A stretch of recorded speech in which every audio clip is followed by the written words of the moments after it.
ഓം ഹരിശ്രീ ഗണപതയേ നമ. അവിഘ്നമസ്തു. ശ്രീ ഗുരുഭ്യോ നമ. ഷടാനനം കുങ്കുമരക്തവർണം മഹാമതിം ദിവ്യമയൂരവാഹം രുദ്രസ്യ സൂനും സുരസൈന്യനാഥം ഗുഹം സദാ ശരണമഹം പ്രപദ്യേ. സജ്ജനങ്ങൾക്ക് വിനീതമായ നമസ്കാരം. ഞാൻ കാവുങ്കൽ നാരായണൻ നമ്പൂതിരിപ്പാട്, പാലക്കാട് ജില്ലയിലെ ഒറ്റപ്പാലം സ്വദേശിയാണ്. എന്നാൽ ഇപ്പോൾ തിരുവനന്തപുരത്ത് സ്ഥിരതാമസമാണ്.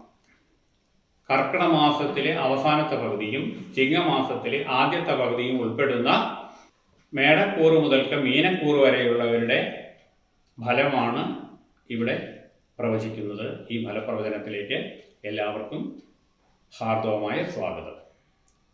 ആദ്യമായി മേടക്കൂറ്. മേടക്കൂറ് എന്ന് പറയുമ്പോൾ അശ്വതി, ഭരണി, കാർത്തിക കാല് എന്ന്, അതായത് കാർത്തികയുടെ ആദ്യത്തെ 15 നാഴിക അടങ്ങുന്നതിനെയാണ് മേടക്കൂറ് എന്ന് പറയുന്നത്. ഈ നക്ഷത്രത്തിൽ ജനിച്ചവർക്കുള്ള പൊതുഫലമാണ് പറയുന്നത്. ഇപ്പോൾ അവർക്ക് ലഗ്നാധിപൻ അവർക്ക് ചൊവ്വയാണ്. കൂറിൻ്റെ അധിപൻ ചൊവ്വയാണ്. ആ ചൊവ്വ ഇപ്പോൾ 6-ാം ഭാവത്തിൽ ശത്രുക്ഷേത്രത്തിൽ നിൽക്കുന്നു. ചൊവ്വ 6-ൽ നിൽക്കുമ്പോൾ ദോഷമില്ല എന്ന് പറയുമെങ്കിലും ലഗ്നാധിപനാകയാലും അതുപോലെ ശത്രുക്ഷേത്രത്തിലാകയാലും ചെറിയ ചെറിയ അസുഖങ്ങൾ ഉണ്ടായിക്കൊണ്ടിരിക്കും എന്ന് പറയണം. വയറിനൊക്കെ അസുഖങ്ങൾ ഉണ്ടായിരിക്കുമെന്ന് പറയണം. അതുപോലെ 2-ാം ഭാവത്തിൽ 2-ാം ഭാവാധിപൻ ശുക്രനാണ്. 2-ാം ഭാവം നമ്മൾ അത് പ്രമാണം പറയുന്നത് ഭർത്തവ്യാമയ ദക്ഷിണാംബകരുജോ എന്നാണ്. അപ്പോൾ നമ്മളാൽ ഭരിക്കപ്പെടേണ്ടത്, അതായത് നമ്മുടെ കുടുംബം തന്നെ, കുടുംബമാണല്ലോ നമ്മളാൽ ഭരിക്കപ്പെടേണ്ടത്. അപ്പം നമ്മളാൽ ഭരിക്കപ്പെടേണ്ടുന്നവർക്കും ഇവിടെ കാര്യങ്ങളും ധനകാര്യവും ഒക്കെയാണ് 2-ാം ഭാവം കൊണ്ട് ചിന്തിക്കേണ്ടത്. ആ 2-ാം ഭാവാധിപനായിട്ടുള്ള ശുക്രൻ 3-ാം ഭാവത്തിൽ ബന്ധുക്ഷേത്രത്തിൽ ശത്രുയുക്തനായിട്ട് നിൽക്കുന്നു. അപ്പൊ ശുക്രന്റെ ഫലം പൂർണ്ണമായി ലഭിക്കുകയില്ല, എന്നാൽ തീരെ ലഭിക്കുകയില്ല എന്ന് പറയാൻ പറ്റില്ല. മധ്യമമായിട്ട് സാമ്പത്തികമായ ഗുണമുണ്ടാകും. എന്നാൽ അതേ സമയത്ത് പൂർണ്ണമായി ശുക്രനല്ലേ, അതുകൊണ്ട് ശുക്രന്റെ ഫലം പൂർണ്ണമായി കിട്ടിയെന്ന് പറയാനും പറ്റില്ല.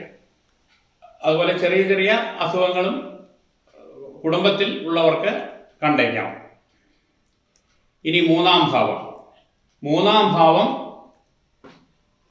നിൽക്കുന്നത് വ്യാഴവും ശുക്രനുമാണ്. 3-ാം ഭാവാധിപൻ ആയിട്ടുള്ള ബുധൻ, 3-ാം ഭാവം വരുന്നത് മിഥുനമാണ്. ആ മിഥുനത്തിന്റെ അധിപനായിട്ടുള്ള ബുധൻ നിൽക്കുന്നത് ഇപ്പോൾ ശത്രുക്ഷേത്രത്തിലാണ്, കർക്കടത്തിലാണ്. അപ്പോൾ 3-ാം ഭാവം ചിന്തിക്കേണ്ടത് ധൈര്യം, വീര്യം ച ദുർബുദ്ധി, സഹോദര പരാക്രമവും മുതലായ കാര്യങ്ങളാണ് 3-ാം ഭാവം കൊണ്ട് ചിന്തിക്കേണ്ടത്. ധൈര്യം, വീര്യം, ദുർബുദ്ധി തുടങ്ങിയ കാര്യങ്ങളൊക്കെയാണ്. അപ്പം ഇവിടെ ധൈര്യം എന്ന് പറയുന്ന കാര്യങ്ങളെയാണ് പ്രത്യേകമായിട്ട് പറയാനുള്ളത്. അപ്പോൾ ഒരു കാര്യം ചെയ്യാനുള്ള ഒരു ധൈര്യം ഉണ്ടാകുമോ എന്ന് ചോദിച്ചാൽ അല്പം കുറവായിരിക്കും. അങ്ങനത്തെ ഒരു അവസ്ഥാവിശേഷമാണ് ഇപ്പോൾ ഉള്ളത്. ഒരു കാര്യം ചെയ്യാൻ മുന്നോട്ട് ഇറങ്ങാൻ ഒരു മടി, അല്ലെങ്കിൽ അത് വിജയിക്കുമോ എന്നൊരു പേടി വരുന്ന ഒരു അവസ്ഥാവിശേഷമാണ് ഇപ്പോൾ ഉള്ളത്. അതുപോലെ സഹോദരന്മാരിൽ നിന്ന് ചിലരിൽ നിന്ന് സഹായം കിട്ടും, എല്ലാവരിൽ നിന്നും സഹായം കിട്ടും എന്ന് പറയാൻ പറ്റില്ല. കാരണം ആ ഭാവത്തിൽ ശത്രുക്ഷേത്രത്തിലുള്ള വ്യാഴവും നിൽക്കുന്നുണ്ട്, ബന്ധുക്ഷേത്രത്തിലുള്ള ശുക്രനും നിൽക്കുന്നുണ്ട്. അതുകൊണ്ട് ചില സഹോദരന്മാർ സഹായമായിട്ട് വരും, ചില സഹോദരന്മാർ സഹായമായിട്ട് വരില്ല എന്നും പറയണം. അടുത്തത് 4-ാം ഭാവം. 4-ാം ഭാവം കർക്കടകമാണ്. കർക്കടകത്തിലാണ് ഇപ്പോൾ നിൽക്കുന്നത്. കർക്കടത്തിന്റെ അധിപൻ ചന്ദ്രനാണ്. പക്ഷെ ചന്ദ്രൻ 2.25 നാളുതോറും മാറുന്നത് കൊണ്ട് ചന്ദ്രന്റെ അവസ്ഥയെക്കുറിച്ച് അങ്ങനെ പരാമർശിക്കുന്നതിൽ ഒരു അടിസ്ഥാനമില്ല. ചന്ദ്രന്റെ 2 ദിവസം കഴിഞ്ഞാൽ വീണ്ടും മാറും. അതുകൊണ്ട് കൂടുതൽ കാലം ചന്ദ്രൻ നിലനിൽക്കുന്നതല്ല ഒരു രാശിയിൽ. അതുകൊണ്ട് ഇപ്പം നിൽക്കുന്ന അവസ്ഥ പറയാം. ഇപ്പം നിൽക്കുന്നത് ബുധനും അതുപോലെ സൂര്യനുമാണ്. ഇവർ രണ്ടുപേരും ചന്ദ്രന്റെ ബന്ധുക്കളാണ്, 4-ാം ഭാവാധിപന്റെ ബന്ധുക്കളാണ്. അതുകൊണ്ട് 4-ാം ഭാവം, കുടുംബം, അമ്മ, അമ്മാമൻ, കന്നുകാലികളെ വളർത്തുകയാണെങ്കിൽ ആ കന്നുകാലികൾ, അതുപോലെ കിണർ തുടങ്ങിയ കാര്യങ്ങളൊക്കെയാണ് 4-ാം ഭാവങ്ങളെ കൊണ്ട് ചിന്തിക്കുന്നത്. ഇതൊക്കെ നല്ല കാലമാണ്. സമയമാണ്. കന്നുകാലികളെ കൊണ്ട് അല്ലെങ്കിൽ വളർത്തുമൃഗങ്ങളുണ്ടെങ്കിൽ അവരെ കൊണ്ട് ഉപയോഗം ഉണ്ടാവും. അച്ഛനും അമ്മയ്ക്കും അമ്മാവനും ഒക്കെ ഗുണമുണ്ടാകുന്ന കാര്യങ്ങൾ. അമ്മയ്ക്കൊക്കെ എന്തെങ്കിലും അസുഖമുണ്ടെങ്കിൽ അതിന് അല്പം ശമനം വരുന്ന സമയമാണ്. അമ്മാവനെ കൊണ്ട് ഗുണം കിട്ടുന്ന സമയമാണ്. അങ്ങനെ വരുന്നു 4-ാം ഭാവം. 5-ാം ഭാവം മനസ്സ്, സന്തതി, പൂർവ്വപുണ്യം എന്നുള്ളതിൻ്റെയൊക്കെ പൂർവ്വപുണ്യത്തിന് 9-ാം ഭാവവും 5-ാം ഭാവവും പറയും. ഈ 3-ലും ഉള്ള കാര്യമാണ് 5-ാം ഭാവം കൊണ്ട് ചിന്തിക്കുന്നത്. 5-ാം ഭാവത്തിന്റെ അധിപൻ സൂര്യനാണ്. ആ സൂര്യൻ ഇപ്പം നിൽക്കുന്നത് 4-ാം ഭാവത്തിലാണ്, ബന്ധുക്ഷേത്രത്തിലാണ്. അപ്പോൾ അതുകൊണ്ട് പക്ഷേ അവിടെ ശിഖി കൂടി നിൽക്കുന്നുണ്ട്. അപ്പോൾ അതുകൊണ്ട് ചെറിയ ചെറിയ ദോഷങ്ങളുണ്ടാവും. ഗുണങ്ങളില്ലെന്ന് പറയാൻ പറ്റില്ല, ഗുണങ്ങളുണ്ട് ദോഷങ്ങളുണ്ട് എന്ന് പറയുന്നു. സൂര്യൻ നിൽക്കുന്നതിന്റെ സൂര്യന്റെ രാശി, സൂര്യൻ ബന്ധുക്ഷേത്രം നിൽക്കുന്നുകൊണ്ടുള്ള ഗുണവുമുണ്ട്, അത് അവിടെ ശിഖി നീക്കുന്നതുകൊണ്ടുള്ള ദോഷവുമുണ്ട്.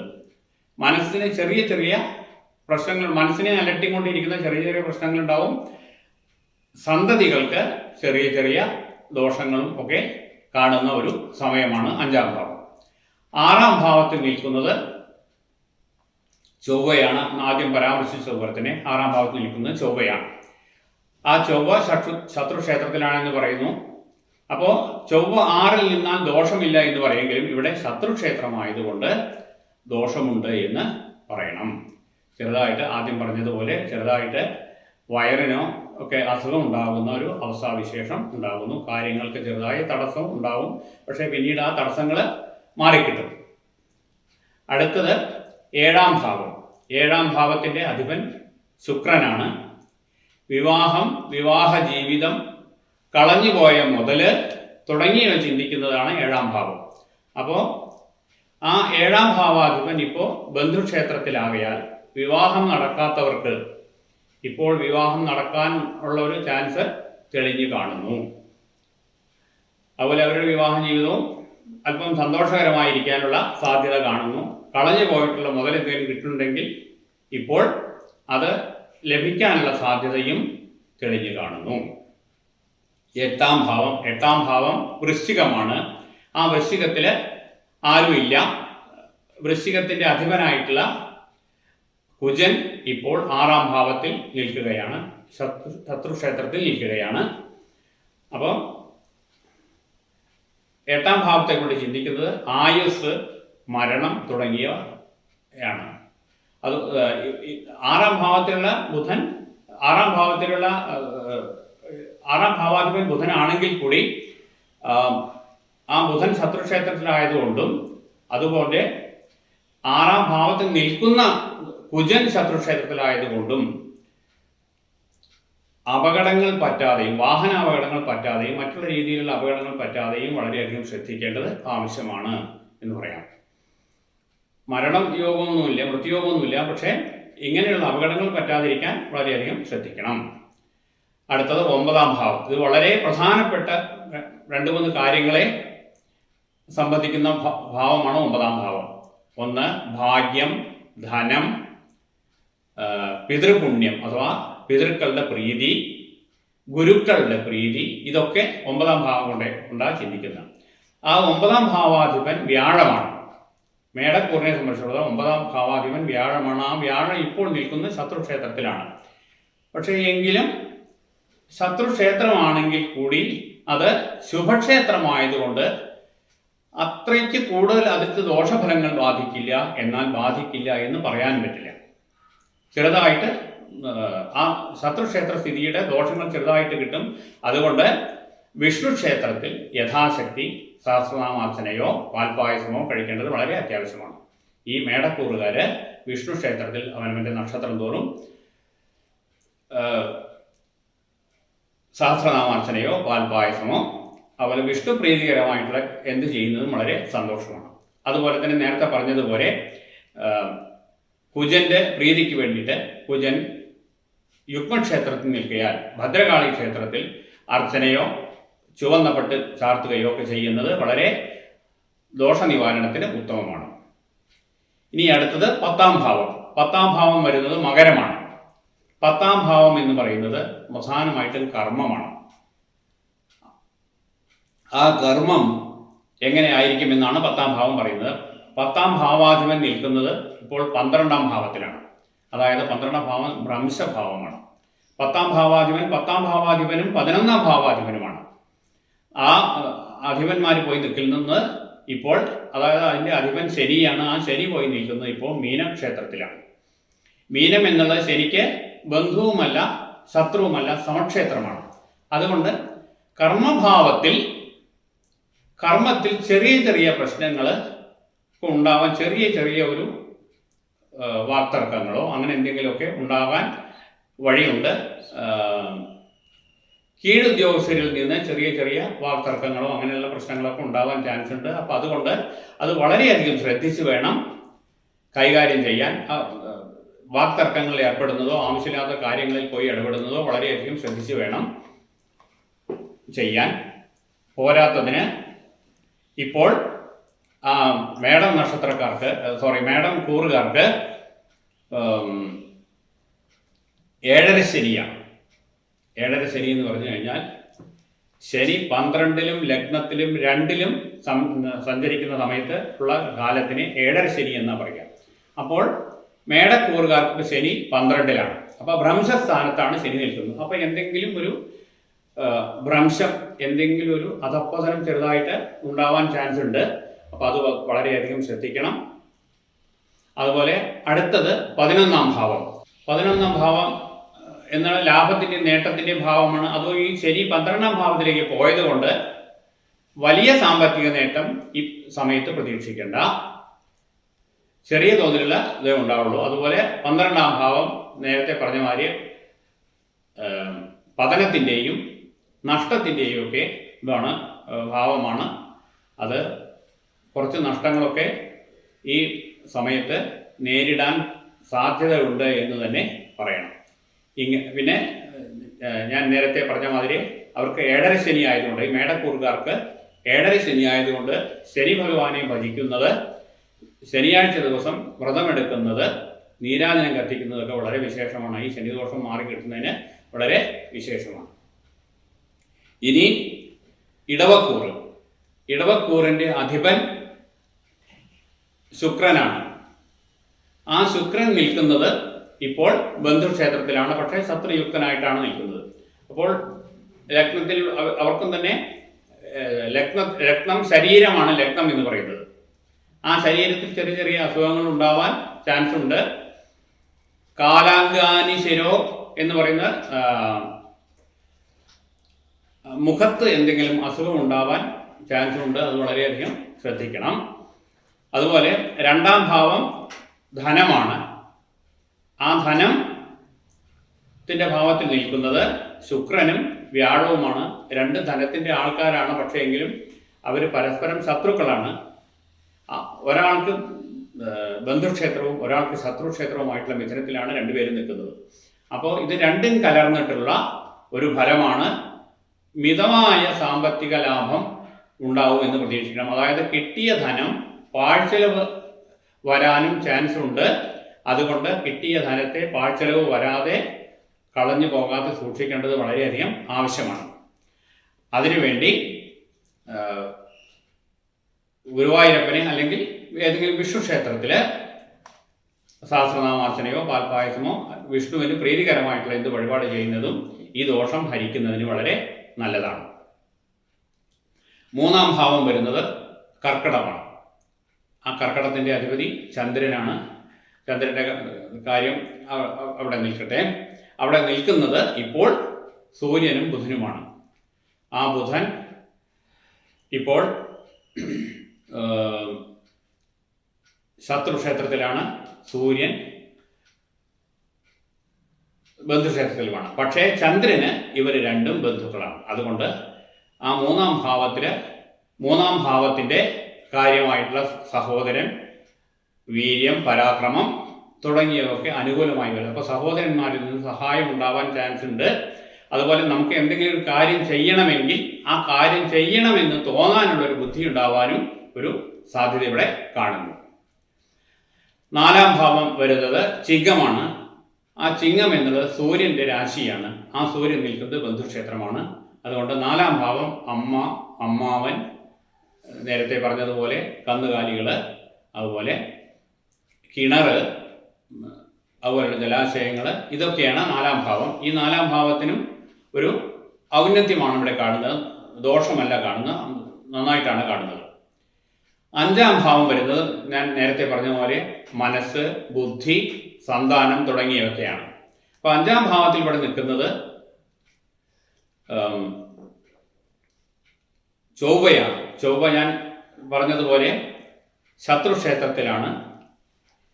ചൊവ്വ ശത്രുക്ഷേത്രത്തിൽ നിന്നാൽ, 5-ൽ ചൊവ്വ നിന്നാൽ ദോഷം എന്ന് തന്നെയാണ് പറയേണ്ടത്. അപ്പം നമുക്ക് ചൊവ്വ ദുർബുദ്ധിയുടെ കാരകനും ആവുകൊണ്ട് എന്തെങ്കിലും അബദ്ധത്തിൽ നമ്മൾ ചെന്ന് ചാടാൻ ചാൻസ് ഉണ്ട്, ആലോചനയില്ലാത്ത പ്രവൃത്തിയിൽ ചെന്ന് ചാടാൻ ചാൻസ് ഉണ്ട്. അതുകൊണ്ട് എന്ത് കാര്യം ചെയ്യുമ്പോഴും വളരെയധികം സൂക്ഷിച്ച് വേണം കൈകാര്യം ചെയ്യാൻ. എന്തെങ്കിലും സാമ്പത്തികമായ നഷ്ടങ്ങളോ അല്ലെങ്കിൽ മറ്റെന്തെങ്കിലും ചീത്തപ്പേരുകളോ വരാതിരിക്കാൻ വേണ്ടിയിട്ട് വളരെയധികം ശ്രദ്ധിക്കണം. 2-3 തവണ ചിന്തിച്ചേ ഒരു കാര്യത്തിൽ ഇറങ്ങാൻ പാടൂ എന്ന് പ്രത്യേകം പറയുകയാണ്. സന്താനങ്ങൾക്കും ചെറിയ ചെറിയ ദോഷങ്ങളുണ്ട്, അതും വളരെയധികം ശ്രദ്ധിക്കണം. ചെറിയ ചെറിയ സൂക്കേടുകൾ കണ്ടാൽ അത് ഉടനെ തന്നെ ചികിത്സിച്ച് കൊണ്ടുപോകണം. അത് നിസ്സാരമാക്കി കരുതരുത്, ഉടനെ തന്നെ അത് ചികിത്സിച്ച് യഥാവിധി മാറ്റാനായിട്ട് ശ്രമിക്കണം എന്ന് പറയുകയാണ്. അതുപോലെ 6-ാം ഭാവം വരുന്നത് ശുക്രന്റെ രാശിയായിട്ടുള്ള തുലാമാണ്. 6-ാം ഭാവം തടസ്സം, കള്ളന്മാര്, അതുപോലെ ആയുധം കൊണ്ടുള്ള രോഗം തുടങ്ങിയൊക്കെയാണ് 6-ാം ഭാവം കൊണ്ട് ചിന്തിക്കേണ്ടത്. അപ്പം ഇവിടെ ശുക്രൻ ബന്ധുക്ഷേത്രത്തിൽ നിൽക്കുകൊണ്ട് ശത്രുക്കളോ കള്ളന്മാരോ എന്നുള്ള അങ്ങനത്തെയുള്ള ഭീതികൾ ഒന്നുമില്ല. അതുപോലെ വലിയ സൂക്കേടുകൾക്കും ചാൻസ് കാണാനില്ല. ചെറിയ ചെറിയ സൂക്കേടുകൾ ഉണ്ടാവും, അതൊന്നും സാരമില്ല. അത്ര 6-ാം ഭാവം കൊണ്ടേക്ക് കൂടുതൽ ചിന്തിക്കാനില്ല. ഇനി 7-ാം ഭാവം. 7-ാം ഭാവം വിവാഹ കാര്യമാണ്. വിവാഹം, വിവാഹ ജീവിതം, കളഞ്ഞുപോയ മുതൽ തുടങ്ങിയൊക്കെയാണ് 7-ാം ഭാവം. ആ 7-ാം ഭാവത്തിൻ്റെ അധിപൻ ചൊവ്വയാണ്. ആ ചൊവ്വ ഇപ്പോൾ ശത്രുക്ഷേത്രത്തിലായതുകൊണ്ട് ഇടവക്കൂറുകാർക്ക് ഇപ്പോൾ വിവാഹം ആലോചിച്ച് വെച്ചാൽ ഇപ്പം നടക്കുമെന്ന് പറയാൻ പറ്റില്ല. വിവാഹം കഴിഞ്ഞവർക്ക് വിവാഹ ജീവിതത്തിൽ ചെറിയ ചെറിയ അസ്വാരസ്യങ്ങൾ ഉണ്ടാകാം.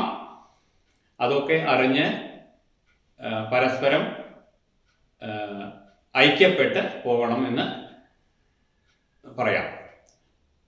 അതുപോലെ അടുത്തത് 8-ാം ഭാവം. 8-ാം ഭാവത്തിൻ്റെ അധിപൻ ധനുരാശിയാണ്. അത് വ്യാഴമാണ് അധിപൻ. ആ ധനുരാശിയുടെ അധിപൻ വ്യാഴം ഇപ്പോൾ നിൽക്കുന്നത് ശത്രുക്ഷേത്രത്തിലാണ്, മിഥുനത്തിലാണ് നിൽക്കുന്നത്. അത് തന്നെ 8-ാം ഭാവത്തെ കൊണ്ട് ചിന്തിക്കുന്നത് മരണം, രോഗം തുടങ്ങിയൊക്കെയാണ്. അപ്പം 6-ാം ഭാവം കൊണ്ട് രോഗം പറഞ്ഞില്ലെങ്കിലും ഈ 8-ാം ഭാവം കൊണ്ട് ചെറുതായ രോഗം വരാൻ ചാൻസ് ഉണ്ട്. അതുകൊണ്ട് ആ രോഗങ്ങൾ എന്തെങ്കിലും സൂചന കണ്ടാൽ ആദ്യമേ ചികിത്സിക്കണം. അത് വെച്ച് നിസ്സാരമാണ്, ഇത് കുഴപ്പമില്ല എന്ന് വിചാരിച്ചിരിക്കരുത്. ആദ്യമേ രോഗം കണ്ടാൽ ചികിത്സിക്കണമെന്ന് പറയാം. അതുപോലെ 9-ാം ഭാവം. 9-ാം ഭാവം എന്നുള്ളത് പ്രധാനപ്പെട്ട ഭാവമാണ്. നമ്മുടെ ഭാഗ്യം, നമ്മുടെ ധർമ്മം, ധനം, അതുപോലെ പിതൃക്കളുടെ പ്രീതി, ഗുരുക്കന്മാരുടെ പ്രീതി, ഇതൊക്കെ നമ്മുടെ ജീവിതത്തിന് വളരെയധികം അത്യാവശ്യമുള്ള കാര്യമല്ല. അപ്പോൾ ഇതൊക്കെ നിർണ്ണയിക്കുന്നത് 9-ാം ഭാവമാണ്. ആ 9-ാം ഭാവത്തിൻ്റെ അധിപൻ ശനിയാണ്. 9-ാം ഭാവം മകരമാണ്. അപ്പോൾ ശനി ഇപ്പോൾ നിൽക്കുന്നത് വ്യയസ്ഥാനത്ത് അല്ലെങ്കിൽ നഷ്ടസ്ഥാനത്താണ്. അതുകൊണ്ട് ഇവരുടെയൊക്കെ ചെറിയ അപ്രീതിക്ക് കാരണമാകും. ഗുരുവിൻ്റെ അപ്രീതി, അതുപോലെ പിതൃക്കളുടെ അപ്രീതി, ഇതൊക്കെ കാരണമാകും. അതിനൊക്കെ വേണ്ട രീതിയിലുള്ള പരിഹാരങ്ങൾ ചെയ്യണം. അതുപോലെ അതുകൊണ്ട് വ്യാഴത്തിനെ പ്രസാദിപ്പിക്കേണ്ടത് ഇവരുടെയും ഈ കൂറുകാരുടെയും അത്യാവശ്യമാണ്. വിഷ്ണുവിന് പ്രീതികരമായ കാര്യങ്ങൾ അവനവൻ്റെ നക്ഷത്രം തോറും അല്ലെങ്കിൽ വ്യാഴാഴ്ച തോറും ചെയ്ത് വിഷ്ണു പ്രീതി വരുത്തേണ്ടത് വളരെ അത്യാവശ്യമാണ്. അടുത്തത് 10-ാം ഭാവം. 10-ാം ഭാവം കർമ്മഭാവമാണ്. കർമ്മഭാവത്തിൻ്റെ ഈ അധിപൻ, ഈ 9-ാം ഭാവത്തിൻ്റെ അധിപനായിട്ടുള്ള ശനി തന്നെയാണ്. ശനി പോയി നിൽക്കുന്നത് സമക്ഷേത്രമായിട്ടുള്ള വ്യാഴത്തിൻ്റെ ക്ഷേത്രത്തിലാണ്. ശുഭക്ഷേത്രത്തിലായതുകൊണ്ടും സമക്ഷേത്രത്തിലായതുകൊണ്ടും വലിയ ദോഷം വരില്ല. അതുകൊണ്ട് വലിയ കുഴപ്പമില്ല, വലിയ നഷ്ടങ്ങൾ വരാതെ, എന്നാൽ ചെറിയ ചെറിയ നഷ്ടങ്ങൾ വന്നുകൊണ്ട് ആ രാശിക്കാർക്ക് 11-ാം ഭാവം വലിയ കുഴപ്പമില്ലാതെ വരും. അടുത്തത് 11-ാം ഭാവം മീനം. മീനം രാശി വ്യാഴത്തിൻ്റെ രാശിയാണ്. അവിടെയാണ് ശനി നിൽക്കുന്നത്. ആ ശനി നിൽക്കുന്നത് ഇവരെ സംബന്ധിച്ചിടത്തോളം വലിയ കുഴപ്പമില്ലാത്തതാണ്. അവർക്ക് ഇടവക്കൂറുകാർക്ക് 7.5 ശനിയൊന്നുമില്ല, അതുകൊണ്ട് വലിയ കുഴപ്പം ഇല്ല. ഇനി 12ാം രാശി, അതായത് 12ാം ഭാവം വരുന്നത് മേടമാണ്. മേടത്തിൻ്റെ അധിപൻ ശത്രുക്ഷേത്രത്തിൽ നിൽക്കുകയായതുകൊണ്ട് ഇവർക്ക് ഈ നേരത്തെ പറഞ്ഞതായ വ്യയം, നഷ്ടം തുടങ്ങിയവ വരാൻ ചാൻസ് ഉണ്ട്. അത് വളരെയധികം ശ്രദ്ധിക്കണം. ഇങ്ങനെ ഇവർക്ക് മൊത്തം പറഞ്ഞാൽ ഇടവക്കൂറുകാർക്ക് ഗുണദോഷ സമ്മിശ്രമായ ഫലം, അല്പം സാമ്പത്തിക ലാഭവും, എന്നാൽ അതിൻ്റെ കൂടെ സൂക്കേടുകളും ചെറിയ സൂക്കേടുകളും കുട്ടികൾക്ക് അസുഖങ്ങളും ഇങ്ങനെയെല്ലാം കലർന്ന ഒരു ഗുണദോഷ സമ്മിശ്രമായ ഫലമാണ് ഇടവക്കൂറുകാർക്ക് വരുന്നത്. ഇനി അടുത്തത് വരുന്നത് മിഥുനക്കൂറ്. അതായത് മിഥുനക്കൂറ് എന്ന് പറയുമ്പോൾ മകയിരത്തിൻ്റെ 2ാമത്തെ അരയും തിരുവാതിരയും പുണർദത്തിൻ്റെ ആദ്യത്തെ 3 ഭാഗവും പുണർദത്തിൽ 3/4. ഈ രാശിയുടെ അധിപൻ ബുധനാണ്. ആ ബുധൻ നിൽക്കുന്നത് ഇപ്പോൾ കർക്കടത്തിലാണ്. ആ കർക്കടം എന്നുള്ള ബുധന് ശത്രുരാശിയാണ്. അപ്പോൾ ശരീരത്തിൽ ചെറുതായിട്ട് അസുഖങ്ങൾ ഉണ്ടാവാൻ ചാൻസ് ഉണ്ട് ഈ രാശിക്കാർക്ക്, മിഥുന രാശിക്കാർക്ക്. അതായത് മകയിരത്തിൽ അരയും തിരുവാതിരയും പുണർദത്തിൽ 3/4 ഉള്ളവർക്ക് ശരീരത്തിൽ അസുഖം ഉണ്ടാവാൻ ചാൻസ് ഉണ്ട്. അതുപോലെ 2ാം ഭാവം വരുന്ന കർക്കടത്തിൽ നിൽക്കുന്നത് ബുധനും സൂര്യനുമാണ് ഇപ്പോൾ. ഇനി ബുധനും സൂര്യനും ഇപ്പോൾ അങ്ങനെയാണ് നിൽക്കുന്നതെങ്കിലും സൂര്യൻ 17ാം തീയതിക്ക് ശേഷം ചിങ്ങരാശി വരുമ്പോൾ, ചിങ്ങമാസം വരുമ്പോൾ ബുധൻ സ്വന്തം രാശിയിലേക്ക് പോകും. അതുപോലെ ആഗസ്റ്റ് 30ാം തീയതി ബുധനും മാറും. പക്ഷേ ആഗസ്റ്റിലത്തെ ഫലം ഇങ്ങനെ തന്നെ വരുന്നത്. ഏകദേശം 30ാം തീയതി ബുധൻ മാറുന്നുള്ളൂ. അപ്പോൾ ആഗസ്റ്റിലത്തെ ഫലം ഏകദേശം ബുധൻ കർക്കടത്തിൽ വരുന്ന ഫലം തന്നെയാണ് വരുന്നത്. പക്ഷേ എങ്കിലും ചന്ദ്രനെ സംബന്ധിച്ചിടത്തോളം ബുധൻ ബന്ധുവായതുകൊണ്ട് നല്ല ഫലം പറയണം. ഇവിടെ 2ാം ധനഭാവത്തിന് ഐശ്വര്യം ഉണ്ടാവും എന്ന് പറയണം, ധനലാഭം ഉണ്ടാവും എന്ന് പറയണം. അതിൽ ബുധന് മൗഢ്യം വരുന്ന ചെറിയ കാലമുണ്ട്, അതിലേക്ക് ചെറിയ പ്രശ്നങ്ങൾ ഉണ്ടാവാം. എങ്കിലും മൊത്തത്തിൽ ധനഭാവത്തിന് നല്ല കാലമാണ് എന്ന് പറയണം. 3ാം ഭാവം ചിങ്ങം, ചിങ്ങത്തിൽ സ്വക്ഷേത്ര ബലവാനായിട്ടുള്ള സൂര്യൻ വരുമ്പോൾ, അതായത് ആഗസ്റ്റ് 17ാം തീയതിക്ക് ശേഷം, ഇപ്പോൾ അല്പം ദോഷമാണെങ്കിലും 3ാം ഭാവത്തിലേക്ക് സ്വക്ഷേത്ര ബലവാനായിട്ടുള്ള സൂര്യൻ വരികയും ചെയ്താൽ ഭാവം ഉണ്ടാവും, ഗുണമുണ്ടാവും, സഹോദരന്മാരെ കൊണ്ട് ഗുണമുണ്ടാവും, ബുദ്ധിക്ക് അല്പം കൂടി ധൈര്യം കിട്ടും, അങ്ങനെ അല്പം പരാക്രമമൊക്കെ ഇതാവും, കുറച്ച് നേട്ടങ്ങളുണ്ടാവും. ഇനി 4ാം ഭാവം വരുന്നത് പരദൈവങ്ങളുടെ ഭാവം കൂടിയാണ്. ആ പരദൈവങ്ങളുടെ ഭാവത്തിൽ ഇവിടെ എത്തിയിട്ടുള്ളത് ചൊവ്വയാണ്. പരദൈവങ്ങളുടെ ഭാവവും വഹിക്കുന്നത് 4ാം ഭാവം പരദൈവങ്ങളുടെയും മാതാവ്, മാതുലൻ, അതുപോലെ കന്നുകാലികളുണ്ടെങ്കിൽ അവരുടെ, അതുപോലെ കിണറ് തുടങ്ങിയ ജലാശയങ്ങളുടെയൊക്കെ ഭാവമാണ്. ഈ 4ാം ഭാവത്തിൽ നിൽക്കുന്നത് ചൊവ്വയാണ്. ഈ 4ാം ഭാവത്തിൽ നിൽക്കുന്ന ചൊവ്വ ശത്രുക്ഷേത്രത്തിലാണ്. 4ാം ഭാവാധിപനായിട്ടുള്ള ബുധനും ശത്രുക്ഷേത്രത്തിലാണ്. അപ്പം ഇവരെ സംബന്ധിച്ചിടത്തോളം, മിഥുനം രാശിക്കാരെ സംബന്ധിച്ചിടത്തോളം അമ്മാമൻ, അതുപോലെ പരദൈവങ്ങളെ തുടങ്ങിയവർക്കൊക്കെ കുറച്ച് ദോഷകാലമാണെന്ന് പറയാം. അവരുടെയൊക്കെ അപ്രീതി നമുക്ക് ഉണ്ടാകാം, അല്ലെങ്കിൽ അവർക്ക് വല്ല അസുഖങ്ങളും ഉണ്ടാകാം. ഇതൊക്കെ കണ്ടറിഞ്ഞ് വളരെയധികം ശ്രദ്ധിച്ച് വേണം പെരുമാറാൻ. പരദൈവങ്ങളുടെ അടുത്തൊക്കെ പോയി തൊഴുത് അവരെ പ്രസാദിപ്പിക്കണം. പരദൈവ ക്ഷേത്രങ്ങളിലൊക്കെ പറ്റുന്ന സമയങ്ങളിലൊക്കെ പോയി പ്രസാദിപ്പിക്കണം. മറ്റുള്ള ക്ഷേത്രങ്ങളിൽ മാത്രം പോയാൽ പോരാ, അവനവൻ്റെ കുടുംബക്ഷേത്രത്തിൽ കൂടി പോകണമെന്ന് നമുക്ക് ഇതിൽ പറയാൻ സാധിക്കും. അതുപോലെ 5ാം ഭാവം വരുന്നത് തുലാമാണ്. തുലാമിൻ്റെ അധിപൻ ശുക്രനാണ്. ആ ശുക്രൻ ഇപ്പോൾ നിൽക്കുന്നത് ബന്ധുക്ഷേത്രത്തിലാണ്. ബന്ധുവിൻ്റെ കൂടെ വ്യാഴവും നിൽക്കുന്നതുകൊണ്ട് വലിയ കുഴപ്പമില്ല. ശുക്രനെ സംബന്ധിച്ചിടത്തോളം വ്യാഴം ശത്രുവല്ല, അതുകൊണ്ട് വലിയ കുഴപ്പമില്ല. മനസ്സിന് കുറെ സമാധാനം കിട്ടും. അതുപോലെ മനസ്സിന് കുറെ സമാധാനം കിട്ടുമെന്ന് തന്നെ പറയാം, വലിയ കുഴപ്പമില്ല.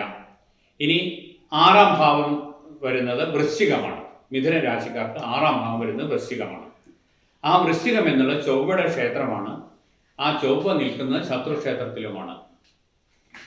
ആ ശത്രുക്ഷേത്രത്തിൽ ചൊവ്വ നിൽക്കുന്നത് കൊണ്ട് 6ാം ഭാവം രോഗം, ആയുധം കൊണ്ടുള്ള മുറിവ് അല്ലെങ്കിൽ ആയുധം കൊണ്ടുള്ള മരണം, അതുപോലെ കള്ളന്മാര്, തടസ്സം തുടങ്ങിയവ കാര്യത്തിൻ്റെ ഭാവമാണ്. അപ്പം അതുകൊണ്ട് ഈ കാര്യങ്ങൾക്കൊക്കെ ഒരു ചെറുതായ ദോഷമാണ് വരുന്നത് എന്ന് തന്നെ പറയാം. ഈ മിഥുനം രാശിക്കാർക്ക്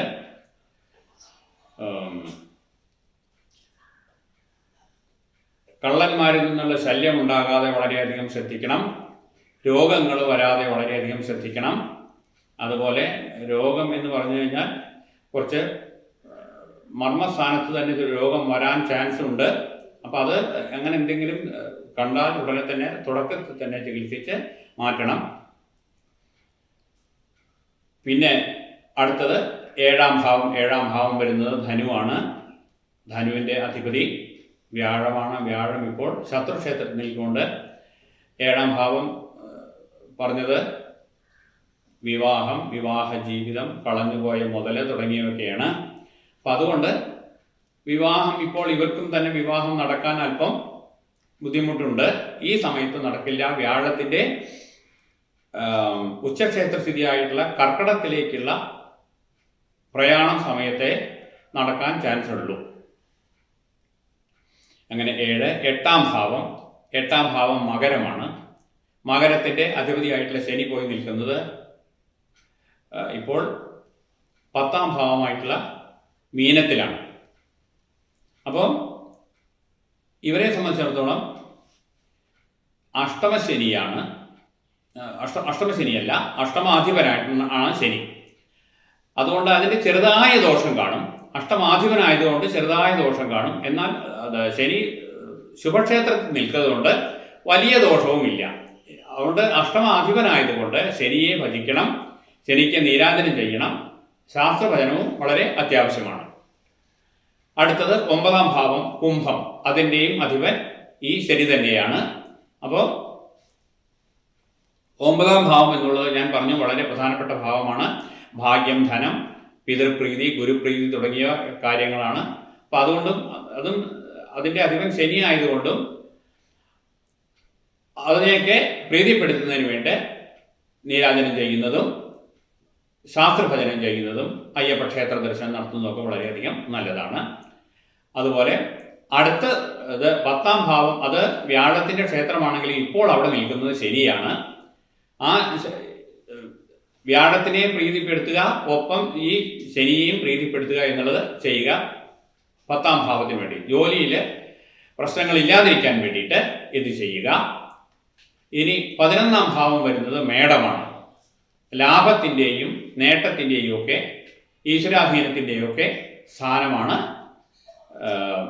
11ാം ഭാവം. അത് വരുന്നത് മേടമാണ്. ആ മേടത്തിൻ്റെ അധിപതി ചൊവ്വയാണ്. ആ ചൊവ്വ ശത്രുക്ഷേത്രത്തിൽ നിൽക്കുന്നുണ്ട്. വലിയ ലാഭമോ നേട്ടമോ ഈ സമയത്ത് പ്രതീക്ഷിക്കേണ്ട. ചൊവ്വയുടെ മാറ്റത്തിലേ അത് നമുക്ക് ആ ഒരു ഇത് പ്രതീക്ഷിക്കാൻ പറ്റൂ, ആ ഒരു നേട്ടം പ്രതീക്ഷിക്കാൻ പറ്റൂ, ലാഭം പ്രതീക്ഷിക്കാൻ പറ്റൂ. അടുത്തത് 12ാം ഭാവം വരുന്നത് ഇടവം. ഇടവത്തിൻ്റെ അധിപതി ശുക്രനാണ്. ആ ശുക്രൻ നിൽക്കുന്നത് ഇപ്പോൾ ലഗ്നത്തിലാണ്. അതായത് ശുക്രൻ നിൽക്കുന്നത് ഇപ്പോൾ മിഥുനത്തിൽ തന്നെയാണ്. അപ്പോൾ ബന്ധുക്ഷേത്രത്തിലായതുകൊണ്ട് ആ 11ാം ഭാവത്തിൻ്റെയും 12ാം ഭാവത്തിൻ്റെയും കലർന്ന ഫലം. 11ാം ഭാവം കൊണ്ട് നേട്ടം ഉണ്ടാവില്ലെങ്കിലും 12ാം ഭാവത്തിൽ പിന്നെ ശുക്രൻ 12ാം ഭാവാധിപനായാൽ വലിയ കുഴപ്പമില്ല എന്ന് പറയും. മറ്റ് ഗ്രഹങ്ങളൊക്കെ 12ൽ നിന്നാൽ ദോഷമുണ്ടെങ്കിലും ശുക്രൻ 12ൽ നിന്നാൽ ദോഷമില്ല എന്നുള്ളത് കൊണ്ട് ശുക്രൻ 12ാം ഭാവാധിപനായതുകൊണ്ട് നമുക്കുണ്ടാകുന്ന നഷ്ടങ്ങളെ ലഘൂകരിക്കാൻ സാധിക്കും എന്ന് പറയാം. വലിയ സാമ്പത്തിക നേട്ടങ്ങൾ ഉണ്ടാകുകയില്ലെങ്കിലും വലിയ സാമ്പത്തിക നഷ്ടങ്ങളുമില്ലാതെ ഒരു സാമാന്യേന സാമ്പത്തിക സ്ഥിതി ഉണ്ടാവും എന്ന് പറയാം. അടുത്തത് കർക്കടം രാശി. കർക്കടം രാശി എന്ന് പറയുമ്പോൾ പുണർദത്തിൽ കാലും പൂയവും ആയില്യം. ഇത് ചന്ദ്രനാധിപത്യമുള്ള രാശിയാണ്. അപ്പോൾ ഇവിടെ നിൽക്കുന്നത് ഇപ്പോൾ സൂര്യനും ബുധനുമാണ്. ചന്ദ്രനെ സംബന്ധിച്ചിടത്തോളം ഇവർ രണ്ടുപേരും ബന്ധുക്കളാണ്. സൂര്യനും ബുധനും ബന്ധുക്കളാണ്. അതുകൊണ്ട് ലഗ്നത്തിൽ, അതായത് ശരീരത്തിന് വലിയ കുഴപ്പമൊന്നുമില്ല, ശരീരത്തിന് വലിയ രോഗങ്ങളൊന്നുമില്ലാതെ അങ്ങ് പോകും. അഥവാ രോഗങ്ങളുണ്ടെങ്കിൽ തന്നെ അത് ചെറിയ ചെറിയ എന്തെങ്കിലും രോഗങ്ങളായിട്ട് അങ്ങ് മാറും. ഗൗരവതരമായിട്ടുള്ള രോഗങ്ങളില്ല എന്ന് പറയണം. രണ്ടാം ഭാവം ധനഭാവമാണ്. അതുപോലെ കുടുംബമൊക്കെയാണ്. ഭർത്തവ്യം ഭരിക്കപ്പെടേണ്ടവർ എന്ന് ഞാൻ നേരത്തെ പറഞ്ഞു. അപ്പോൾ ഭരിക്കപ്പെടേണ്ടവർക്കും വലിയ കുഴപ്പമൊന്നുമില്ല. ശിഖി നിൽക്കുന്നുണ്ടെങ്കിലും അതിൽ ശിഖി വലിയ കുഴപ്പമൊന്നുമില്ല. ശിഖിയും ചൊവ്വയും ഒരുപോലെയാണെന്ന് പറയാം. ബന്ധുക്ഷേത്രത്തിലായതുകൊണ്ട് വലിയ പ്രശ്നങ്ങളില്ലാതെ ധനകാര്യങ്ങൾക്കും അതുപോലെ കുടുംബത്തിനും വലിയ പ്രശ്നങ്ങളില്ലാതെ അങ്ങ് നീങ്ങിപ്പോകും. ഇനി മൂന്നാം ഭാവം എന്ന് പറയുന്നത് ഇവിടെ കന്നിയാണ്. മൂന്നാം ഭാവം ധൈര്യം, വീര്യം, ദുർബുദ്ധി, സഹോദര പരാക്രമം എന്ന് പറയുന്നത്. അപ്പോൾ അവിടെയും നിൽക്കുന്നത് ഇവിടെ ചൊവ്വയാണ്. അതുപോലെ അതിൻ്റെ അധിപൻ നിൽക്കുന്നത് ലഗ്നത്തിൽ ആണ്. അപ്പം അതുകൊണ്ട് ഇതിൻ്റെ അധിപൻ ലഗ്നത്തിൽ നിൽക്കുന്നത് കൊണ്ടും അവിടെ ആ സ്ഥാനത്ത് മൂന്നാം സ്ഥാനത്ത് ചൊവ്വ നിൽക്കുന്നത് കൊണ്ടും ഇവരിൽ നിന്ന് വലിയ സഹായങ്ങൾ പ്രതീക്ഷിക്കേണ്ട. സഹോദരന്മാരിൽ നിന്ന് വലിയ സഹായങ്ങൾ പ്രതീക്ഷിക്കേണ്ട.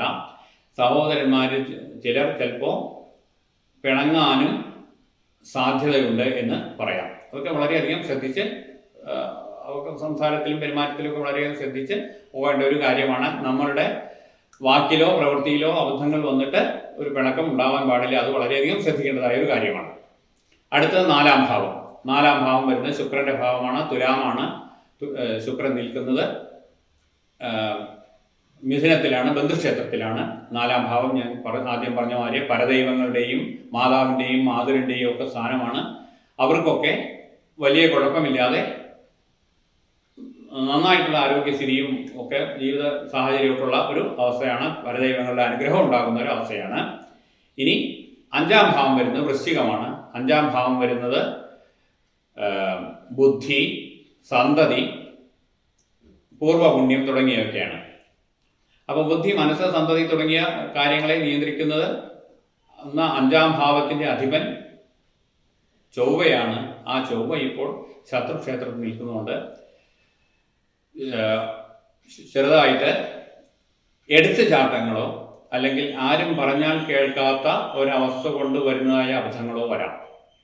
ആരെങ്കിലും എന്തെങ്കിലും പറയുമ്പോൾ എനിക്ക് അത് കേൾക്കാൻ ഉള്ള മനസ്സ് കാണിക്കാതെ എന്തെങ്കിലും അബദ്ധങ്ങൾ ചാടിയിട്ട് അബദ്ധങ്ങൾ വരുന്ന സാമ്പത്തിക നഷ്ടമോ മറ്റെന്തെങ്കിലും അബദ്ധങ്ങളോ വരാവുന്ന ഒരു സാഹചര്യമുണ്ട്. ആ കാര്യം വളരെയധികം ശ്രദ്ധിക്കണം. ഇനി ആറാം ഭാവം വരുന്നത് ധനുവാണ്. ആറാം ഭാവത്തിൻ്റെ അധിപൻ ആയിട്ടുള്ള വ്യാഴം നിൽക്കുന്നത് ഇപ്പോൾ ശത്രുക്ഷേത്രമായിട്ടുള്ള മിഥുനത്തിലാണ്. അപ്പോൾ ആറാം ഭാവം നമ്മൾ നേരത്തെ പറയുകയുണ്ടായി. ആറാം ഭാവം ശത്രുക്കൾ, കള്ളന്മാർ, തടസ്സം, ആയുധം കൊണ്ടുള്ള മുറിവ് അല്ലെങ്കിൽ ആയുധം കൊണ്ടുള്ള മരണം, രണ്ടിനെയും ആറാം ഭാവം പറയും. അപ്പോൾ ഇതൊക്കെ വരാതിരിക്കാൻ വളരെയധികം ശ്രദ്ധിക്കണം. ഇനി ഏഴാം ഭാവം വരുന്നത് മകരമാണ്. മകരത്തിൻ്റെ അധിപനായിട്ടുള്ള ശനി ഇപ്പോൾ സമക്ഷേത്രത്തിൽ നിൽക്കുകയാണ്. അപ്പോൾ വലിയ കുഴപ്പമില്ലാതെ വിവാഹ ജീവിതമൊക്കെ എങ്ങനെ പോവും. അതുപോലെ വലിയ പ്രശ്നങ്ങളില്ലാതെ എന്തെങ്കിലും കളഞ്ഞു പോയിട്ടുള്ള മുതലുണ്ടെങ്കിൽ കിട്ടുവാനുള്ള ചാൻസ് ഇപ്പോൾ ഉണ്ട്. അതുപോലെ അടുത്ത ഭാവം വരുന്നത് എട്ടാം ഭാവം വരുന്നത് കുംഭമാണ്. അതിൻ്റെയും അധിപൻ ഈ ഏഴാം ഭാവത്തിൻ്റെ അധിപനായിട്ടുള്ള ശനി തന്നെയാണ്. ആ ശനി സമക്ഷേത്രത്തിലായതുകൊണ്ട് വലിയ കുഴപ്പമില്ല. ആയുസ്സിന് വലിയ കുഴപ്പമില്ല. ആയുസ്, രോഗം, മരണമൊക്കെയാണ് ഈ എട്ടാം ഭാവം കൊണ്ട് ചിന്തിക്കുന്നത്. അതിനെക്കുറിച്ച് വേവലാതിപ്പെടേണ്ടതായ കാര്യമില്ല. എട്ടാം ഭാവത്തിൽ ഇതിനെക്കുറിച്ച് വേവലാതിപ്പെടേണ്ട കാര്യമില്ല. അടുത്തത് ഒമ്പതാം ഭാവം ഇവിടെ കർക്കിടക രാശിക്കാർക്ക് ഒമ്പതാം ഭാവം വരുന്നത് മീനം രാശിയാണ്. ആ മീനരാശിയുടെ അധിപനായിട്ടുള്ള വ്യാഴം നിൽക്കുന്നത് മിഥുനക്ഷേത്രത്തിലാണ്, ശത്രുക്ഷേത്രത്തിലാണ്. അതുപോലെ ഒമ്പതാം ഭാവത്തിൽ നിൽക്കുന്ന ശനിയാണ്. ഇതുകൊണ്ട് ഭാഗ്യത്തിനും ധനത്തിനും അതുപോലെ പിതൃപ്രീതിക്കൊക്കെ ചെറുതായ മങ്ങലേൽക്കും എന്ന് പറയണം. അതുകൊണ്ട് ഇവിടെ ശനിയെയും വ്യാഴത്തിനെയും പ്രീതിപ്പെടുത്തേണ്ടത് വളരെ അത്യാവശ്യമാണ്. ആ സ്ഥാനത്തിൻ്റെ അധിപനായിട്ടുള്ള വ്യാഴത്തിനെയും ആ സ്ഥാനത്ത് നിൽക്കുന്നതായിട്ടുള്ള ശനിയെയും പ്രീതിപ്പെടുത്തേണ്ടത് വളരെ അത്യാവശ്യമാണ്. ഇനി അടുത്തത് പത്താം ഭാവം വരുന്നത് മേടമാണ്. മേടത്തിൻ്റെ അധിപൻ നമ്മൾ പറഞ്ഞു ചൊവ്വയാണ്. ആ ചൊവ്വ ഇപ്പോൾ ശത്രുക്ഷേത്രത്തിൽ നിൽക്കുകയുണ്ട്. ഇവിടെ 10ാം ഭാവം എന്നുള്ളത് കർമ്മത്തിന്റെ ഭാവമാണ്. അപ്പൊ കർമ്മത്തിൽ എന്തെങ്കിലും ചൊവ്വ ദുർബുദ്ധിയുടെ കാരകൻ കൂടിയാണ്. ശത്രുക്ഷേത്രത്തിലുമാണ്. നമ്മളുടെ എടുത്തുചാട്ടം കൊണ്ട്, അല്ലെങ്കിൽ നമ്മളുടെ ദുർബുദ്ധി കൊണ്ട്, അല്ലെങ്കിൽ നമ്മൾ ആരോടെങ്കിലും തട്ടിക്കയറിയതുകൊണ്ട് നമുക്ക് ജോലി എന്തെങ്കിലും നഷ്ടപ്പെടാൻ ചാൻസ് ഉണ്ട്. അപ്പോൾ വളരെയധികം വാക്കിലൊക്കെ വളരെയധികം ശ്രദ്ധിക്കണം. പെരുമാറ്റത്തിലൊക്കെ ജോലി സംബന്ധമായിട്ട് വളരെയധികം ശ്രദ്ധിക്കേണ്ട ഒരു സമയമാണ്. അബദ്ധങ്ങൾ പറ്റിയിട്ട് ജോലി നഷ്ടപ്പെടാനുള്ള ഒരു സാഹചര്യം ഉണ്ടാവരുത്. അടുത്ത 11ാം ഭാവം ശുക്രന്റെ ക്ഷേത്രമാണ്, ഇടവമാണ്. ശുക്രൻ നിൽക്കുന്നത് മിഥുനത്തിലാണ്. അപ്പോൾ 11ാം ഭാവം വളരെ അനുകൂലമാണ്. ശുക്രൻ ബന്ധുക്ഷേത്രം നിൽക്കൊണ്ട് നേട്ടങ്ങളുണ്ടാവും, സാമ്പത്തിക നേട്ടങ്ങളുണ്ടാവും എന്ന് പറയണം. അടുത്ത 12ാം ഭാവം മിഥുനം. ആ മിഥുനത്തിൽ വ്യാഴവും ശുക്രനും നിൽക്കുകയാണ്. ആ 12ാം ഭാവത്തിന്റെ അധിപൻ ശത്രുക്ഷേത്രത്തിൽ നിൽക്കുകയാണ്. അപ്പോൾ ഇതെല്ലാം കൂടി ചേർന്നുള്ളൊരു ഫലമാണ് അവിടെ കിട്ടുക. 12ാം ഭാവത്തിന്റെ അധിപൻ ശത്രുക്ഷേത്രത്തിൽ നിൽക്കുന്നുകൊണ്ടും ബുധൻ ശത്രുക്ഷേത്രത്തിൽ നിൽക്കുന്നുകൊണ്ടും, എന്നാൽ 12ാം ഭാവത്തില് വ്യാഴവും ശുക്രനും നിൽക്കുന്നുകൊണ്ടും ഒരു സാമ്പത്തിക നേട്ടവുമില്ല, വലിയ നഷ്ടവുമില്ല എന്നുള്ള രീതിയിലുള്ള ഒരു ഫലമാണ് അവർക്ക് ലഭിക്കാൻ പോകുന്നത്. ഈ കർക്കിടക കൂറിൽപ്പെടുന്നവർക്ക് ലഭിക്കാൻ പോകുന്നത്. അടുത്തത് ചിങ്ങക്കൂറ്. മകവും പൂരവും ഉത്രത്തിക്കാലും പെടുന്നതാണ് ചിങ്ങക്കൂറ്. ചിങ്ങക്കൂറുകാർക്ക് അധിപൻ സൂര്യനാണ്. ആ സൂര്യൻ ഇപ്പോൾ 12-ലാണെങ്കിലും അത് ബന്ധുക്ഷേത്രത്തിലാകയാൽ വലിയ കുഴപ്പമില്ല. ഇത് 17-ാം തീയതി കഴിഞ്ഞാൽ ആ സൂര്യൻ സ്വക്ഷേത്രത്തിലേക്ക് വരുന്നു. അപ്പോൾ അവിടെ നല്ല ഫലങ്ങൾ ഉണ്ടാകുന്നു, ശരീരത്തിനൊക്കെ സുഖം ഉണ്ടാകുന്നു. നേരത്തെ പറഞ്ഞ പോലെ ശിഖി ഉണ്ടെങ്കിലും ആ ശിഖി ബന്ധുക്ഷേത്രമായതുകൊണ്ട് വലിയ കുഴപ്പം ചെയ്യില്ല. അതുപോലെ ചിങ്ങത്തിൻ്റെ അടുത്ത ഭാവം 2ാം ഭാവം, അതായത് കന്നി. ആ കന്നിയുടെ അധിപൻ ശത്രുക്ഷേത്രത്തിൽ നിൽക്കുകയാലും, അതുപോലെ കന്നിയുടെ അധിപനായിട്ടുള്ള ബുധൻ ചിങ്ങത്തിലേക്ക് വരാൻ ഈ ആഗസ്റ്റ് മാസം കഴിയണം. ആഗസ്റ്റ് മാസത്തിന്റെ അവസാനം 30-ാം തീയതിയാണ്. അപ്പൊ അതുവരെയുള്ള ഫലം 12-ൽ നിൽക്കൊണ്ടും ശത്രുക്ഷേത്രത്തിൽ നിൽക്കൊണ്ടും, അതുപോലെ 2ാം ഭാവത്തില് ശത്രുക്ഷേത്രത്തിൽ ചൊവ്വ നിൽക്കുകയൊണ്ടും ധനപരമായിട്ട് വലിയ ഗുണമില്ല. ധനപരമായിട്ട് നഷ്ടങ്ങൾ വരാൻ ചാൻസ് ഉണ്ട്. അതുകൊണ്ട് ധനം കൈകാര്യം ചെയ്യുമ്പോൾ വളരെയധികം ശ്രദ്ധിച്ചേ പാടും. ചിങ്ങം രാശിക്കാര്, മകം പൂരം ഉത്രത്തിൽക്കാല്, ഇവര് ധനം കൈകാര്യം ചെയ്യുമ്പോൾ വളരെയധികം ശ്രദ്ധിക്കണം. ശ്രദ്ധിച്ചാൽ പോലും കുടുംബ കാര്യങ്ങൾക്ക് വേണ്ടിയിട്ട് ധനം ചെലവാവാൻ യോഗമുണ്ട്. അത് പിന്നെ അങ്ങനെ കുടുംബത്തിന് വേണ്ടി ചെലവാക്കിയതാണ്. പക്ഷേ എങ്കിലും അബദ്ധത്തിൽ എന്താ പറയുക, അശ്രദ്ധ കൊണ്ടോ അല്ലെങ്കിൽ വല്ലവരുടെയും വാക്കിനെ വിശ്വസിച്ചോ ഒന്നും പൈസ ചെലവാക്കരുത്. ഈ കാലത്ത് ആ പൈസ നഷ്ടമായി കലാശിക്കും. അതുകൊണ്ട് ധനപരമായിട്ട് വളരെയധികം ശ്രദ്ധിക്കണം എന്ന് പറയാം. അടുത്തത് 3ാം ഭാവം. 3ാം ഭാവം വരുന്നത് തുലാമാണ്. തുലാം വരുന്നത് ശുക്രന്റെ ആധിപത്യമുള്ള രാശിയാണ്. ആ ശുക്രൻ നിൽക്കുന്നത് ഇവിടെ ബന്ധുക്ഷേത്രമായിട്ടുള്ള മിഥുനത്തിലാണ്. അതുകൊണ്ട് അത് വലിയ കുഴപ്പമൊന്നുമില്ല, നന്നായിട്ട് ഇരിക്കുന്നു. അതായത് ബന്ധുക്ഷേത്രത്തിലായതുകൊണ്ട് നമുക്ക് ഒരു മനസ്സമാധാനം കിട്ടും, എന്തെങ്കിലും ചെയ്യാനുള്ള ഒരു ധൈര്യം കിട്ടും, അലസതയൊക്കെ വിട്ടുമാറും. ഇനി 4ാം ഭാവം. 4ാം ഭാവം വരുന്നത് വൃശ്ചികമാണ്. വൃശ്ചികം എന്നുള്ളത് ചൊവ്വയുടെ രാശിയാണ്. ചൊവ്വ ഇപ്പോൾ നിൽക്കുന്നത് ശത്രുക്ഷേത്രത്തിലാണ്, നമ്മൾ കണ്ടു. അപ്പോൾ 4ാം ഭാവം എന്ന് പറയുന്നത് പരദൈവങ്ങളുടെയും അമ്മാവൻ തുടങ്ങിയ കാര്യങ്ങളിലൊക്കെയാണ്. അപ്പോൾ പരദൈവങ്ങളുടെ പ്രീതി കുറവാണ് എന്ന് പറയാം. പരദൈവങ്ങളെ പരമാവധി പ്രീതിപ്പെടുത്തേണ്ടത് വളരെ അത്യാവശ്യമാണ്. മാതാവിൻ്റെയും അമ്മാവൻ്റെയും ഒക്കെ സന്തോഷത്തിന് വേണ്ടി, ആരോഗ്യത്തിന് വേണ്ടി വളരെയധികം ശ്രദ്ധിക്കേണ്ട ഒരു സമയമാണ് എന്ന് പറയാം. അതുപോലെ അടുത്ത ഭാവം 5ാം ഭാവം. 5ാം ഭാവം ധനുവാണ്. ആ ധനുവിൻ്റെ അധിപനായിട്ടുള്ള വ്യാഴം നിൽക്കുന്നത് ഇപ്പോൾ ശത്രുക്ഷേത്രത്തിലാണ്. അതുകൊണ്ട് മനസ്സ്, ബുദ്ധി, സന്തതി തുടങ്ങിയ കാര്യങ്ങളാണ് 5ാം ഭാവം കൊണ്ട് ചിന്തിക്കാനുള്ളത്. അപ്പം ഇതിനൊക്കെ അല്പം മങ്ങലേൽക്കുന്ന കാലമാണ്. സന്തതികൾക്ക് എന്തെങ്കിലും സന്താനങ്ങൾക്ക് എന്തെങ്കിലും അസുഖങ്ങൾ വന്നാൽ അത് വളരെയധികം ആദ്യം മുതൽക്കേ ശ്രദ്ധിക്കണം. അത് ചില്ലറയായിട്ട് തള്ളരുത്, നിസ്സാരമായിട്ട് തള്ളരുത്. ആദ്യം മുതൽക്കേ ശ്രദ്ധിച്ച് ചികിത്സിച്ച് മാറ്റണം. അതുപോലെ മനസ്സിനൊക്കെ ധൈര്യം സ്വയം സംഭരിക്കണം. ഒന്നിലും എടുത്തു ചാടരുത്, പോയിട്ട് വളരെയധികം ശ്രദ്ധിക്കേണ്ട കാര്യമാണ്. അടുത്തത് 6-ാം ഭാവം. 6-ാം ഭാവം എന്ന് വരുന്നത് മകരമാണ്. 6-ാം ഭാവത്തിൻ്റെയും 7-ാം ഭാവത്തിൻ്റെയും അധിപനായിട്ടുള്ള ശനി പോയി നിൽക്കുന്നത് 8-ാം ഭാവത്തിലാണ്. അപ്പോൾ 6-ാം ഭാവത്തിൻ്റെ അധിപനായിട്ടുള്ള ശനി അഷ്ടമശനിയായിട്ട് നിൽക്കുകയാണ് നിൽക്കുന്നത്. അപ്പം അതുകൊണ്ട് അവർ വളരെയധികം ശനിയെ പ്രീതിപ്പെടുത്തേണ്ടത് വളരെയധികം അത്യാവശ്യമാണ്. അഷ്ടമശനിയായി നിൽക്കുന്നുണ്ട്, ശനിയെ പ്രീതിപ്പെടുത്തേണ്ടത് വളരെയധികം അത്യാവശ്യമാണ്. അതുപോലെ വാഹനങ്ങളൊക്കെ ഉപയോഗിക്കുമ്പോൾ വളരെയധികം ശ്രദ്ധിക്കണം. വാഹന അപകടമൊന്നും വരാതിരിക്കാൻ വളരെയധികം ശ്രദ്ധിക്കണം. 7-ാം ഭാവം വരുന്ന കുംഭം, അതും ശനിയുടെ ആധിപത്യത്തിൽ വരുന്ന രാശിയാണ്. അതുതന്നെ വലിയ കുഴപ്പമില്ലാതെ, അഷ്ടമശനിയാവേണ്ട എന്നാൽ ചെറിയ കുഴപ്പം ഉണ്ടായതുകൊണ്ട് ജീവിതം മുന്നോട്ട് നീങ്ങും.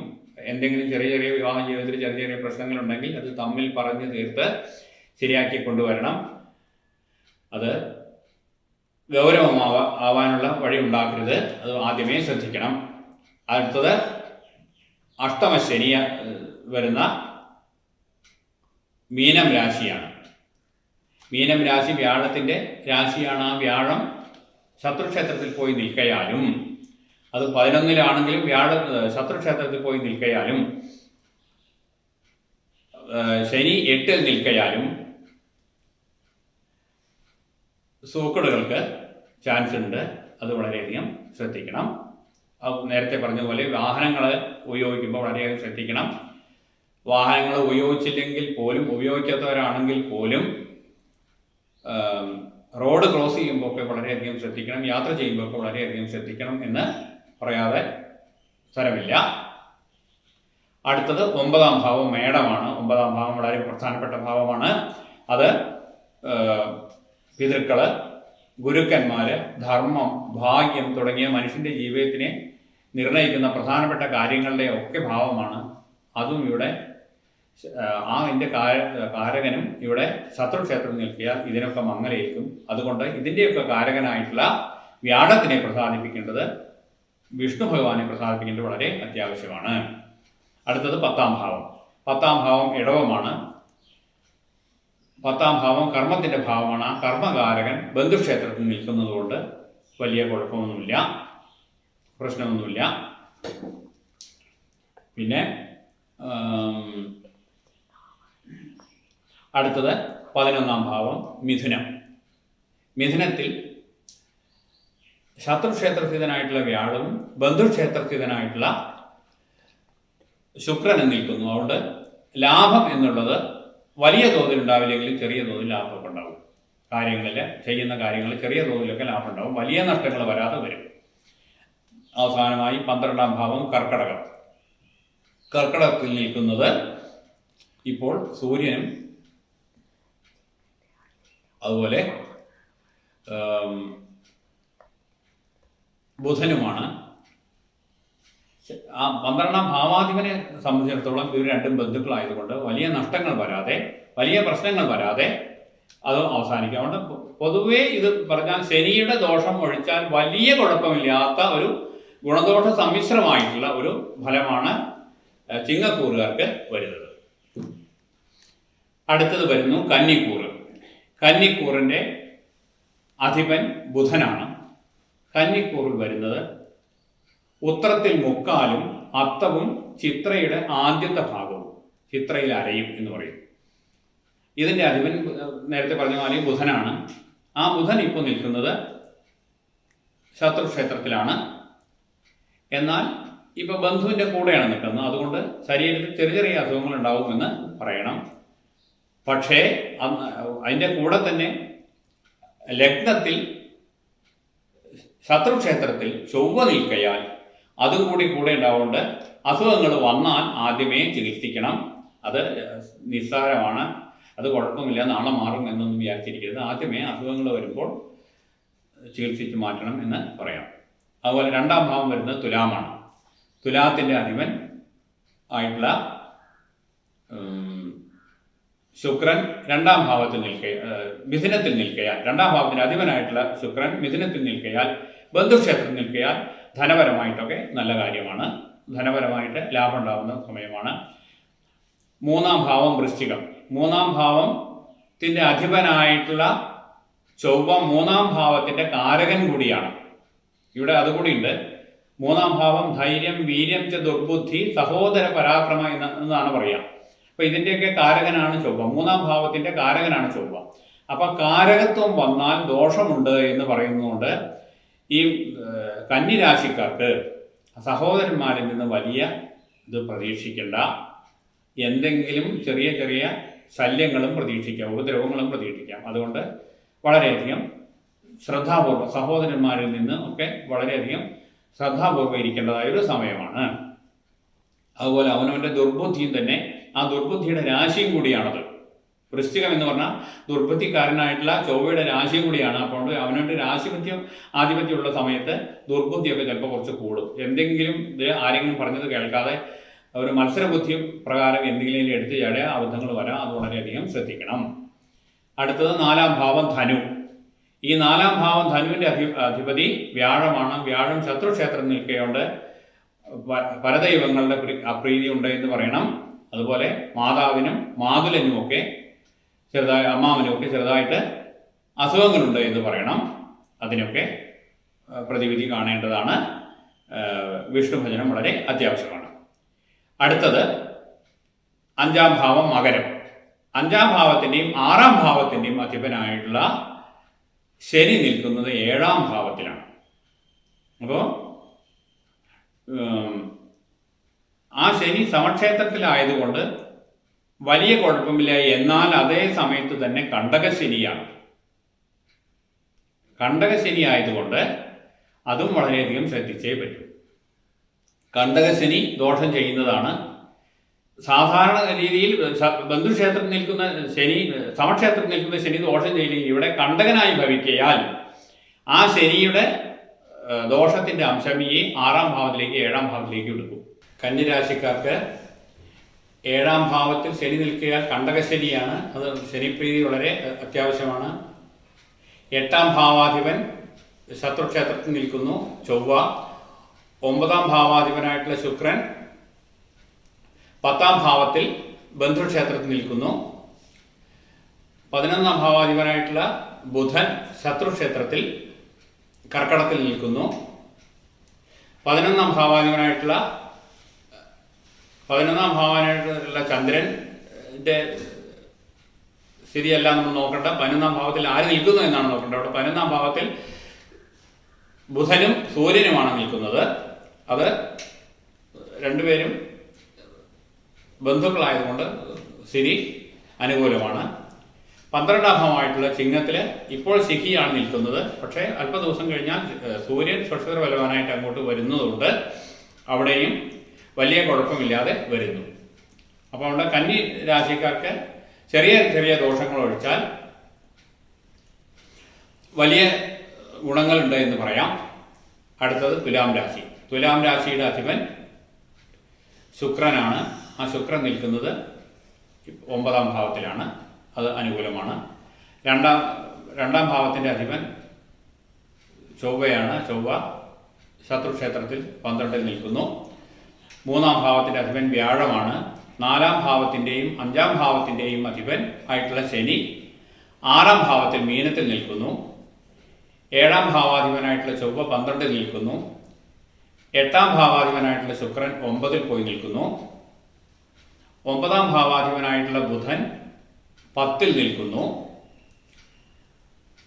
10ൽ ബുധനും സൂര്യനും നിൽക്കുന്നു. 11ൽ ശിഖി നിൽക്കുന്നു. 12ൽ ശത്രുക്ഷേത്രത്തിനായിട്ടുള്ള ചൊവ്വ നിൽക്കുന്നു. അപ്പോൾ ഇവർക്ക് ചൊവ്വയെ പ്രീതിപ്പെടുത്തേണ്ടത്, ഭദ്രകാളിയെ പ്രീതിപ്പെടുത്തേണ്ടത് വളരെ അത്യാവശ്യമാണ്. അതുപോലെ വ്യാഴത്തിനെയും പ്രീതിപ്പെടുത്തേണ്ടത് വളരെ അത്യാവശ്യമാണ്. അടുത്തത് വൃശ്ചികം രാശി. ലഗ്നാധിപനായിട്ടുള്ള ചൊവ്വ 11ൽ നിൽക്കുന്നു. 2ാം ഭാവാധിപനായിട്ടുള്ള വ്യാഴം ശത്രുക്ഷേത്രത്തിൽ മിഥുനത്തിൽ നിൽക്കുന്നു.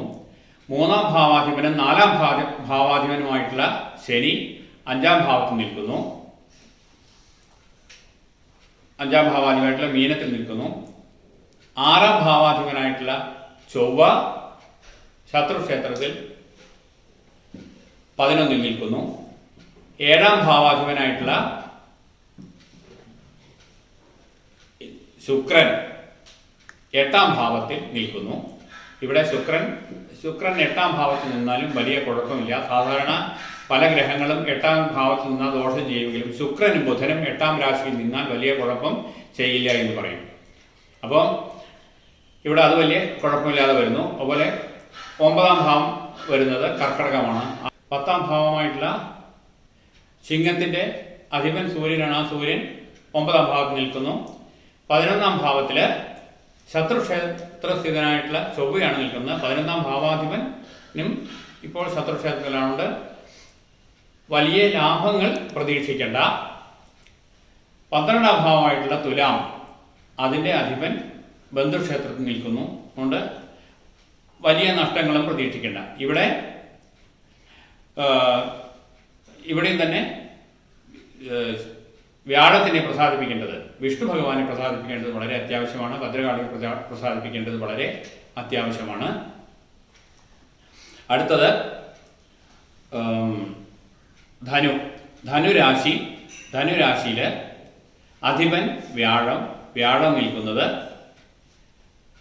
7ാം ഭാവത്തിൽ ശത്രുക്ഷേത്രസ്ഥിതനായിട്ടാണ്.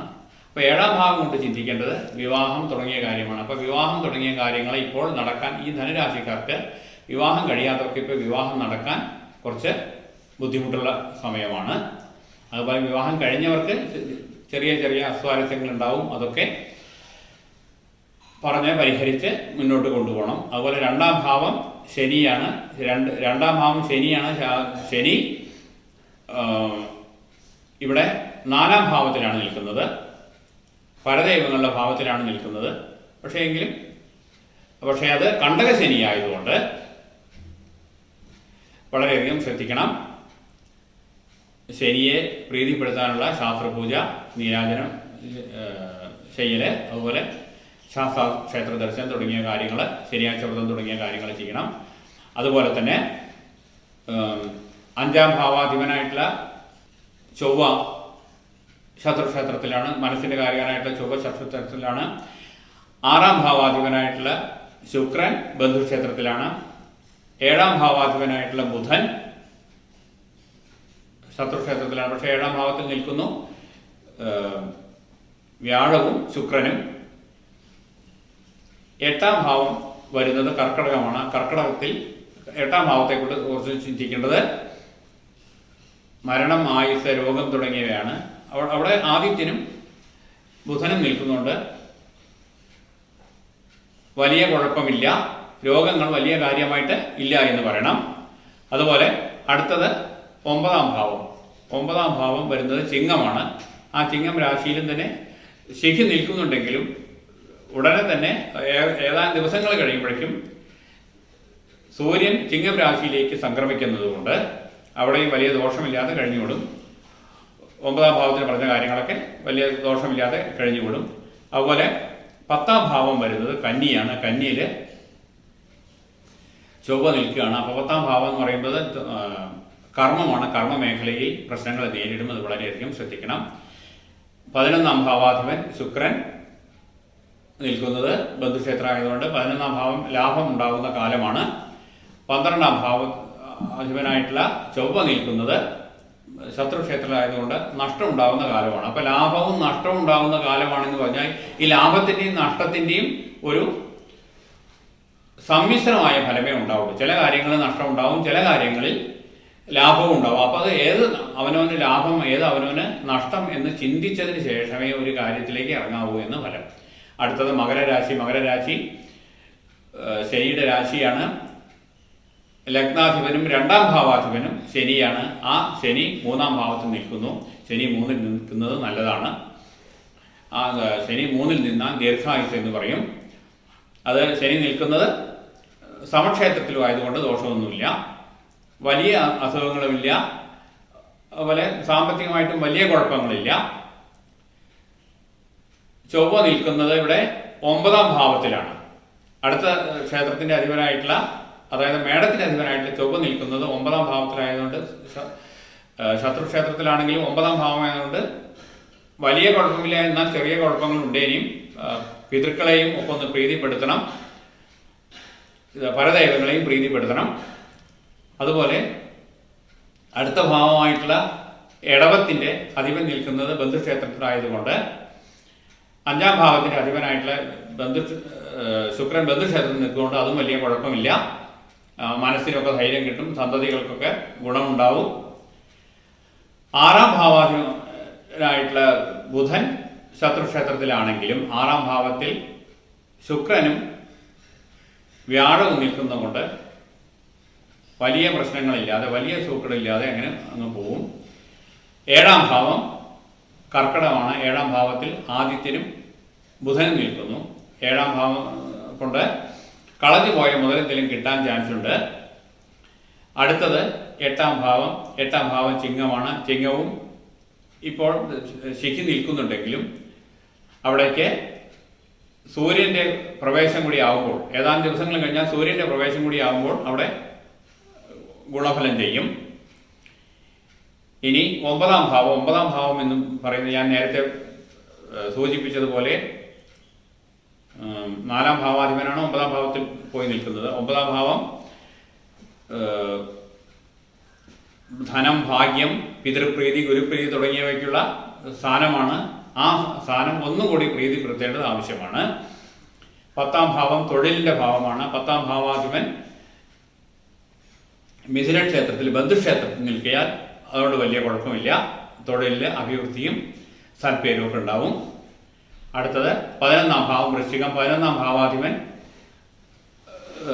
9ാം ഭാവത്തിൽ ശത്രുക്ഷേത്രത്തിൽ നിൽക്കിയാൽ 11ാം ഭാവം കൊണ്ടും വലിയ ദോഷവും വലിയ ലാഭവും ഇല്ലാതെ സാമ്പത്തികമായ കാര്യങ്ങൾ ഒക്കെ നടന്നു പോകും. 12ാം ഭാവാധിപൻ വ്യാഴമാണ്. ആ വ്യാഴം ഇപ്പോൾ ശത്രുക്ഷേത്രത്തിൽ നിൽക്കുകയാണ്. എങ്കിലും ശുഭക്ഷേത്രമായതുകൊണ്ട് വലിയ കുഴപ്പമില്ലാതെ അതും അങ്ങ് പോകും. ഇവരെ പ്രീതിപ്പെടുത്താനുള്ളത് വ്യാഴത്തിനെയും അതുപോലെ ഭദ്രകാളി തന്നെയാണ്. വിഷ്ണുവിനെയും ഭദ്രകാളിയും തന്നെയാണ് ഇവർ പ്രീതിപ്പെടുത്താനുള്ളത്. ഇനി അടുത്തത് കുംഭം രാശി. കുംഭം രാശിയുടെയും അധിപൻ, മകരരാശിയുടെ അധിപനായിട്ട് ശനി തന്നെയാണ് കുംഭം രാശി. ലഗ്നത്തിൽ ശനി നിൽക്കുന്നു. ലഗ്നത്തിലല്ല ശനി നിൽക്കുന്നത്, ശനി 2ൽ നിൽക്കുകയാണ്. പക്ഷേ ശനി ഇവിടെ 7ര ശനിയായിട്ടാണ്. 2ലും 12ലും ലഗ്നത്തിലും നിൽക്കുന്ന ശനി 7ര ശനി എന്ന് പറയും. ഇവിടെ ശനി 2ൽ നിൽക്കൊണ്ട് 7ര ശനിയാണ്. ശനിയുടെ ചെറുതായ ദോഷമുണ്ട്. അതിന് ശനിക്ക് പരിഹാരമായിട്ട് നീരാജനം ചെയ്യുക, ശാസ്ത്രപ്രീതി ചെയ്യുക, അതുപോലെ ശാസ്ത്രാദർശനം നടത്തുക തുടങ്ങിയൊക്കെ ചെയ്യുക. അതുപോലെ അടുത്തത് മേടരാശിയുടെ അധിപൻ ആയിട്ടുള്ള കുജൻ നിൽക്കുന്നത് ഇവിടെ 8ലാണ്. അത് കുറച്ച് വലിയ ദോഷമായിട്ടുള്ള കാര്യമാണ്. അതുകൊണ്ട് കുറച്ച് സൂക്കേടുകൾ എന്തെങ്കിലും ഗൗരവമായി വരാൻ ചാൻസ് ഉണ്ട്. അത് വളരെ, കുംഭരാശിക്കാർക്ക് സൂക്കേടുകൾ കുറച്ച് ഗൗരവമായിട്ട് വരാൻ ചാൻസ് ഉണ്ട്. അത് വളരെയധികം ശ്രദ്ധിക്കണം. തുടക്കത്തിൽ തന്നെ വളരെയധികം ശ്രദ്ധിക്കേണ്ടതായ ഒരു അവസ്ഥയാണ്. അടുത്തത് 4ാം ഭാവാധിപനായിട്ടുള്ള ഇടവത്തിന്റെ അധിപൻ ശുക്രൻ 5ാം ഭാവത്തിൽ നിൽക്കുന്നു, മിഥുനത്തിൽ നിൽക്കുന്നു. വലിയ കുഴപ്പമില്ല, പരദൈവങ്ങളുടെ പ്രീതിയുണ്ട് എന്ന് പറയാം. ഇനി 5ാം ഭാവം മിഥുനം, അവിടെ വ്യാഴവും ശുക്രനും നിൽക്കുന്നു. അത് രണ്ടും നിൽക്കുന്ന ഒരു സമ്മിശ്രമായ ഫലം കിട്ടുന്നു. വലിയ കുഴപ്പമില്ലാതെ അങ്ങ് പോവും. ചില ദോഷങ്ങളുണ്ട്, ചില ഗുണങ്ങളുണ്ട്, അങ്ങനെ പോവും. അതുപോലെ അടുത്തത് കർക്കിടകം രാശി വരുന്നതായ 6ാം രാശി. 6ാം രാശിയുടെ അധിപൻ ചന്ദ്രനാണെങ്കിലും അവിടെ നിൽക്കുന്നത് സൂര്യനും ബുധനുമാണ്. ഇപ്പോൾ വലിയ കുഴപ്പമില്ലാതെ അങ്ങ് പോവും, വലിയ ദോഷമില്ലാതെ. 6ാം രാശിയുടെ ആധിപത്യം കള്ളൻ, അതുപോലെ തടസ്സങ്ങൾ, ആയുധം കൊണ്ടുള്ള രോഗങ്ങൾ തുടങ്ങിയവയ്ക്കാണ്. അതൊന്നും വലിയ കുഴപ്പമില്ലാതെ അങ്ങ് പോവും. അടുത്തത് 7ാം രാശി ചിങ്ങം രാശി. കുംഭരാശിക്കാർക്ക് 7ാം രാശി ചിങ്ങരാശി അവിടെ നിൽക്കുന്നത് കേതുവാണ്. ആ കേതു ഉണ്ടെങ്കിലും സൂര്യൻ കൂടി കേതു നിൽക്കുന്നത് കേതുവും ചൊവ്വയും ഒരുപോലെയാണെന്ന് പറയാം. അപ്പോൾ ചൊവ്വയ്ക്ക് ബന്ധുക്ഷേത്രമാണ് ചിങ്ങം. അപ്പോൾ കേതുവിനും അത് ബന്ധുക്ഷേത്രമാണ്. അതുകൊണ്ട് അവിടെ വലിയ കുഴപ്പമില്ല. 7ാം രാശി കൊണ്ട് വലിയ കുഴപ്പമില്ല. 8ാം രാശി വരുന്നത് കന്നിയാണ്. 8ാം രാശിയിൽ നിൽക്കുന്നത് ചൊവ്വ. അതുകൊണ്ട് ഞാൻ പറഞ്ഞ മാതിരി തന്നെ വളരെയധികം ശ്രദ്ധിക്കണം. സുഹൃത്തുക്കൾ വരാതെയും വളരെയധികം ശ്രദ്ധിക്കണം. വാഹനം ഇതിലൊക്കെ വളരെയധികം ശ്രദ്ധിക്കണം. റോഡ് ക്രോസ് ചെയ്യുമ്പോൾ അങ്ങനെയുള്ള കാര്യങ്ങൾ വളരെയധികം ശ്രദ്ധിക്കണം. ഈ 9ാം രാശി വരുന്നത് ശുക്രൻ രാശിയായിട്ടുള്ള തുലാമാണ്. അത് അനുകൂലമാണ്. പിതൃക്കളുടെ പ്രീതിയുണ്ട്. അതുപോലെ ധന ആഗമനമുണ്ട്, ഭാഗ്യമുണ്ട് എന്ന് പറയാം. 10ാം രാശിയായിട്ടുള്ള വൃശ്ചിക രാശി ചൊവ്വയുടെ രാശിയാണ്. ചൊവ്വയുടെ സ്ഥിതി ശത്രുക്ഷേത്രത്തിലായതുകൊണ്ട് കർമ്മ കാര്യങ്ങൾക്ക് ഒരു തടസ്സം നേരിടാം. 11ാം ഭാവം വരുന്നത് ധനുവാണ്. ധനുവിന്റെ ഇത് വ്യാഴത്തിന്റെ ആധിപത്യത്തിൽ വരുന്നതാണ്. അത് വ്യാഴം ശത്രുക്ഷേത്രത്തിലായതുകൊണ്ട് അതും വളരെ ഒരു മങ്ങിയ അനുഭവമാണ് അവിടെ ഉള്ളത്.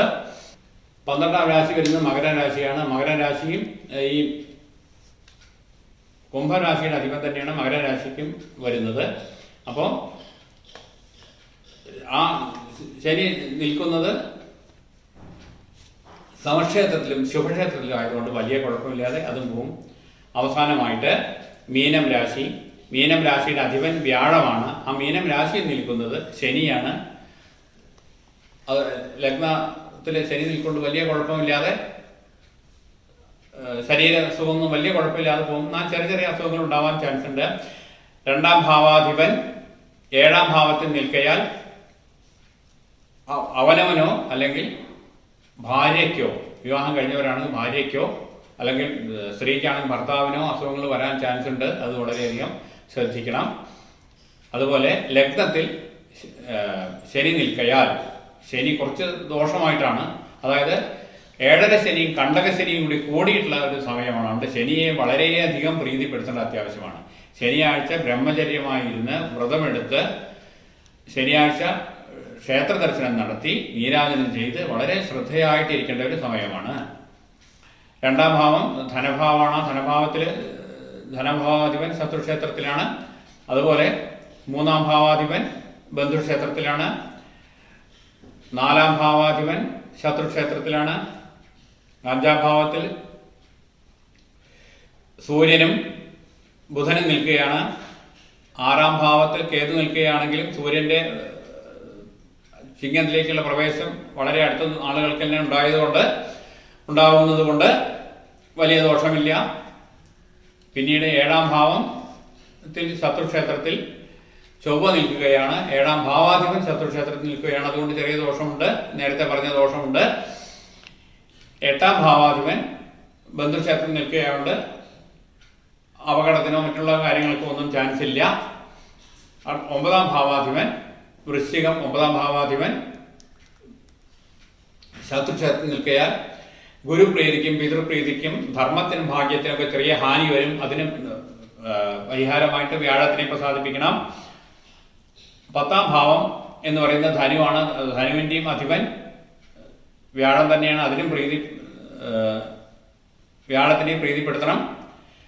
11ാം ഭാവത്തിന്റെയും 12ാം ഭാവത്തിന്റെയും അധിപൻ ശനിയാണ്. ആ ശനി ഞാൻ നേരത്തെ പറഞ്ഞതുമായി തന്നെ കണ്ടകശനിയും 7ര ശനിയും ചേർന്ന് വരികയാണ്. അതുകൊണ്ട് ശനിയെ വളരെയധികം പ്രീതിപ്പെടുത്തിയേ പറ്റൂ. അപ്പൊ ഈ രാശിക്കാരെ ശനിയെയും വ്യാഴത്തിനെയും അതുപോലെ ഭദ്രകാളിയെയും പ്രീതിപ്പെടുത്തണം. യഥാസമയം വഴിപാടുകൾ ചെയ്ത് ക്ഷേത്ര ദർശനം നടത്തി ഒക്കെ പരദൈവങ്ങളെയൊക്കെ പ്രീതിപ്പെടുത്തണമെന്ന് പറയാം. ഇങ്ങനെ ഇവിടെ പ്രവചന ഫലം ചുരുക്കുകയാണ്. എല്ലാവർക്കും ജ്യോതിഷാധിപതിയായ ശ്രീ ഭഗവാൻ സുബ്രഹ്മണ്യൻ്റെ അനുഗ്രഹം മൂലം എല്ലാവർക്കും നന്മ വരട്ടെ, സൽഫലങ്ങൾ വരട്ടെ. രാശിയിലും ഒക്കെയുള്ള ദോഷങ്ങൾ നീങ്ങി ഗ്രഹങ്ങളൊക്കെ അനുഗ്രഹപൂർണമായി വർത്തിക്കട്ടെ. എല്ലാവർക്കും നന്മകൾ നേരുന്നു. ഇനി മറ്റൊരു വീഡിയോ ആയിട്ട് അടുത്ത അവസരത്തിൽ കാണാം. എല്ലാവർക്കും ഒന്നുകൂടി കൃതജ്ഞത പ്രകാശിപ്പിക്കുന്നു.